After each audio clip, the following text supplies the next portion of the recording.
Chapter 12. Part 1. Flesh beating against flesh echoed in the silent room.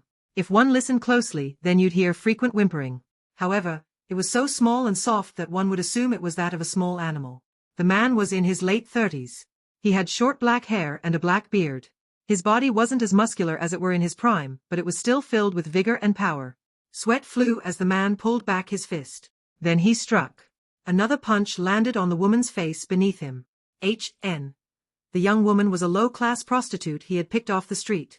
Many wouldn't really involve themselves with such a prostitute, as there were concerns of them having diseases and hygiene problems. The only reason he picked her off the street was because she was fairly beautiful. The man loved beating the faces of pitiful women. It was like an artist destroying the piece he devoted his life to painting. What was once radiant, unblemished skin was now mangled up and bruised. Damn it. I need to get a potion since this thing isn't working right now. He looked at his flaccid tool in anger. Old age seemed to be getting to him.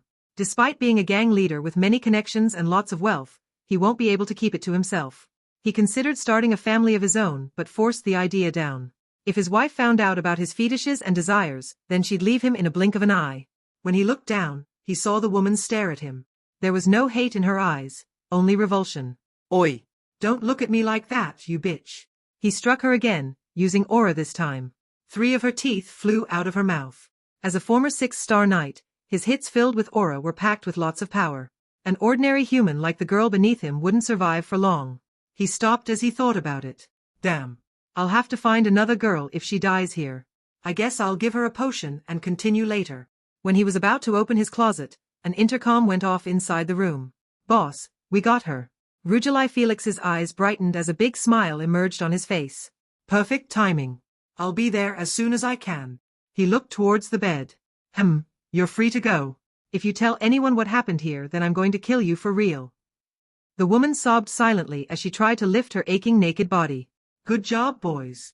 Rujali entered a room where all of his henchmen were gathered.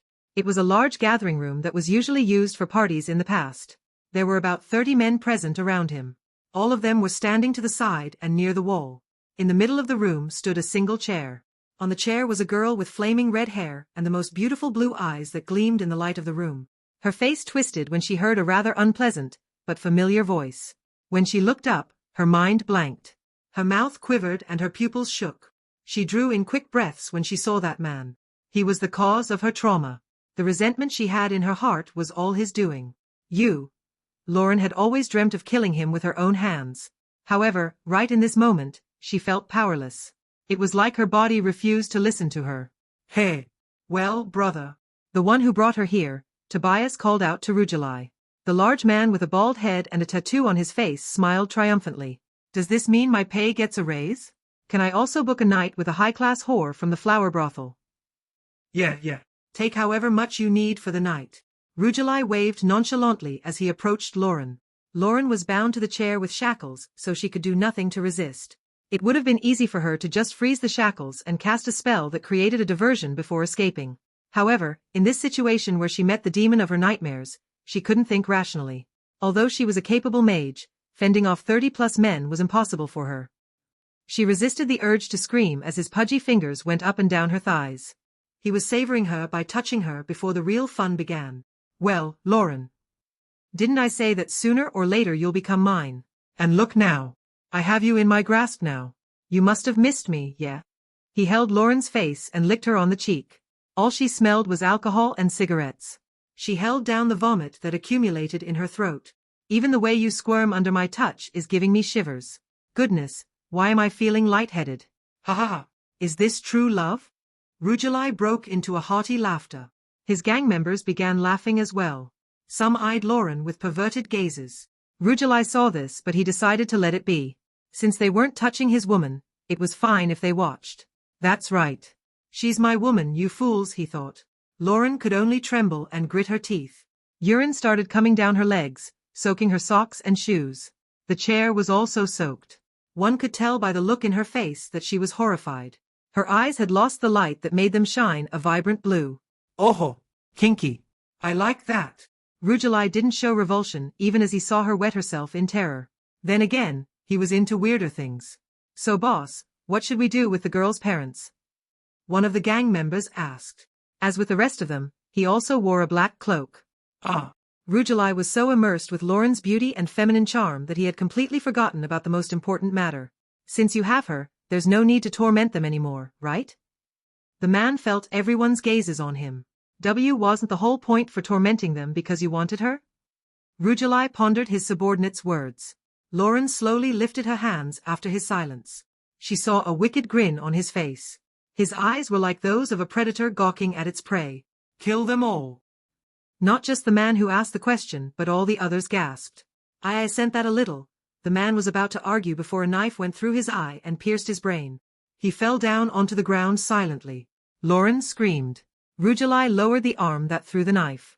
He kicked the man who kept interrupting him and took out his knife from the eye that it pierced. You see, I respect the opinions of my loyal subordinate, but there are just some lines you can't cross.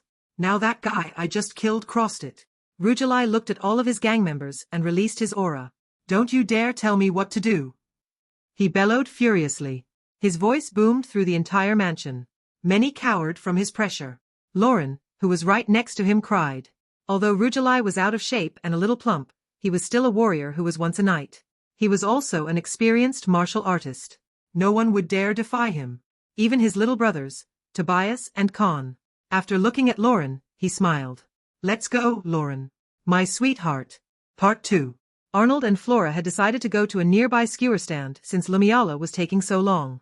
He had received a message from her a few minutes ago which was only one line. Almost done. She had cut off the communication a moments later. It was probably because she was afraid someone could use magic to listen in on their conversation. Should I have taken the request to find the essence? He didn't want any loose ends on his name, so he was hesitant. If he agreed to find it, then they would have had Lauren's location by now. It was a truly difficult choice to make. Problem was that he didn't know if dryads still spawned the same way as in Star Fantasy. They were usually tree avatars who bathed in the radiance of the World Tree whenever it had its annual flower blooming, which happened in the Lyria, 3rd, and Relek, 9th, months. Many essence-spewing flowers would grow out of the tree, thus making it the densest mana field in the entire world. To spawn them, you had to use a divine fertilizer that sped up the World Tree's flower blooming. As dryads weren't intelligent, the chances of the trap working was always 99%. Most players did this trap so they could also benefit from the World Tree's blooming.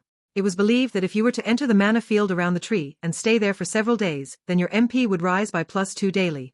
Arnold didn't necessarily need this before since he was already at max level and couldn't go further. At best, he could harvest the mana and create potions out of it by adding other materials. Then again, the trap glitch didn't exist in the earlier patches of the game, so he never got a chance to try it out. For all the new mages in the game, it was an easy way to level up. The DOPs hated this and frequently complained about the patch. Out of spite, the higher-ranked players would attack the camps and bases of lower-ranked players. Even after updating countless times, the glitch was never able to be fixed. It stayed in the game, forever serving as a cheat. The insects who didn't devote blood and sweat into the game rose to the levels of the top players who actually worked for it. The pay-to-win players were the most furious with the glitch. Arnold thought they were hypocrites. Then again, he also bought things sometimes. The trap shouldn't be in this world. Unless I can find the divine fertilizer. If he failed to find the creature and extract its fluids, then he'd have a whole organization on his behind. Sirs wouldn't just leave him be. He wasn't yet sure how big the project was that they were doing. He wasn't sure if he wanted to find out. Didn't you say you found someone who can help us? It's been 5 hours already. Flora grumbled and chewed her 10th skewer. She's already this lively despite the fact that she looked like a corpse this morning. Arnold thought and smiled wryly. It was as expected of a swordsman who could adapt to any given situation so fast. Patience is a virtue, Your Highness. Don't call me that in public, you idiot. By the way, where did you get that sword? Arnold pointed at the rusty sword at her waist. You said earlier that you used it since your other weapon broke, right? I found it near the corpse of some merchant. That was when I was fleeing using the highway. Although the sword isn't a magic weapon like my previous one, it's pretty sharp. Flora did a few practice swings. It sounded like the air itself would be cut as she swung the sword. I see. Then that guard brought you to this city, huh? Arnold was referring to the one who had the sword. Yeah. I couldn't fight back since I was completely exhausted. Flora looked at Arnold and asked the question she had on her mind. You must be a spy or something, right? How did you know that I was the last princess? Flora whispered that last part as she glanced around. I can assure you, I am not a spy. although my information network is very strong. Arnold couldn't just blurt out the fact that he was once a player. Not only would he seem plain stupid, no one would believe his words. Plus, there was no reason for him to reveal himself. Flora had a look of understanding on her face. You're the cunning kind. I hate guys like you. Always snooping around with your nose in everyone's business. And using their past against them. A pout emerged on her face. In response to Flora's words, Arnold shrugged. Being strong won't be the only thing that'll guarantee my survival. What's up with that? I managed to survive so far on strength alone. Flora said proudly as she puffed out her non-existent chest. You really shouldn't compare the two of us. Arnold thought and sighed. Although Flora was a genius when it came to swordsmanship, she wasn't the kind who really used her brains much. No matter how many times she used to study during her time as a princess, she was never be able to change that. At this point she could barely read and calculate basic equations that even 12-year-olds should know. But what she said was right. Her swordsmanship more than made up for her lack of intelligence. Rather, you could say she was smart with the sword. During life or death situations in a fight, she could reverse the situation by analyzing her opponent. It had happened many times in the past. That was why she was a prodigy in swordsmanship. Few could compare to her. Are you going to tell me now what this task is?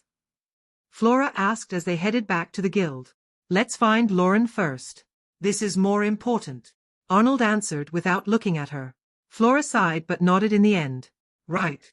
The guild's front door opened just as they were about to climb the stairs. Arnold saw the same woman he had met with earlier. I found them. Follow me.